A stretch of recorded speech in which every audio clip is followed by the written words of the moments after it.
ভেটকি মাছের পাতুরি রান্না করতে গিয়ে কি নাজেহালি না হলো দিদু। দাঁড়াও, তোমাদের একটু পরে ঘটনাটা বলছি। আজকে দুরকম পদ্ধতিতে দিদু ভেটকি মাছের পাতুরি রান্না করেছে। চলো তোমাদেরকে সেটাই দেখাই। প্রথমে ভেটকি মাছগুলোতে নুন ও হলুদ মাখিয়ে নিয়েছে। তারপর সর্ষে, কাঁচা লঙ্কা ও পোস্ত দিয়ে একটা পেস্ট বানিয়ে অল্প একটুখানি চিনি ও 3 চামচ মতো কাঁচা সর্ষের তেল দিয়ে ভেটকি মাছগুলোকে ভালো মতো ম্যারিনেট করতে রেখে দেবে। ওই 10-15 মিনিট মতো ম্যারিনেশন করলেই রেডি হয়ে যাবে আমাদের ভেটকি মাছগুলো।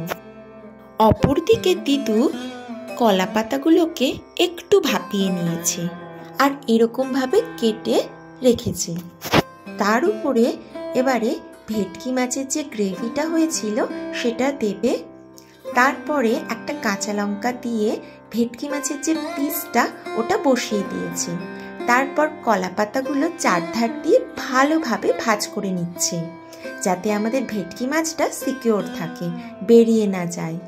তারপর যে কোনো একটা কাঠি দিয়ে, আপনারা এখানে টুথপিক ব্যবহার করতে পারেন, এরকম একটা কাঠি দিয়ে ভালো মতো কলা পাতার মুখটা আটকে একটা গরম তাওয়াতে জিনিসটাকে বসিয়ে দিয়েছে। তারপরে একটা ঢাকনা দিয়ে এটাকে ঢেকে দেবে ওই 10-15 মিনিট পর। আচ্ছা, 10-15 মিনিট পর ঢাকনাটা খুলে একটু ওলট পালট করে দেবে। তারপরে আমাদের রেডি হয়ে যাবে ভেটকি মাছের পাতুরি। আচ্ছা, এবারে বলি ঘটনাটা কি হয়েছিল।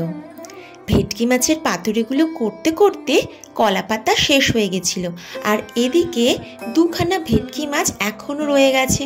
কি করা যায়? তখন দিদু একটা আইডিয়া বার করলো যে একটা ছোট্ট টিফিন কারির মধ্যে যদি এই ভেটকি মাছটাকে দিয়ে দেওয়া হয়, তারপরে গরম জলে যদি এটাকে বসিয়ে দেওয়া হয়, তাহলে এটাও ভাপে ভাপে রেডি হয়ে যাবে। এই আইডিয়াটা অসাধারণ ছিল, আর সত্যি বলছি খেতেও দারুণ হয়েছিল।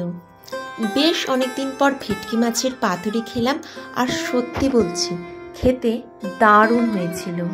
গরম গরম সাদা ধোয়া ওটা ভাতের সাথে খেতে আহা হা হা, অসাধারণ লাগছিল।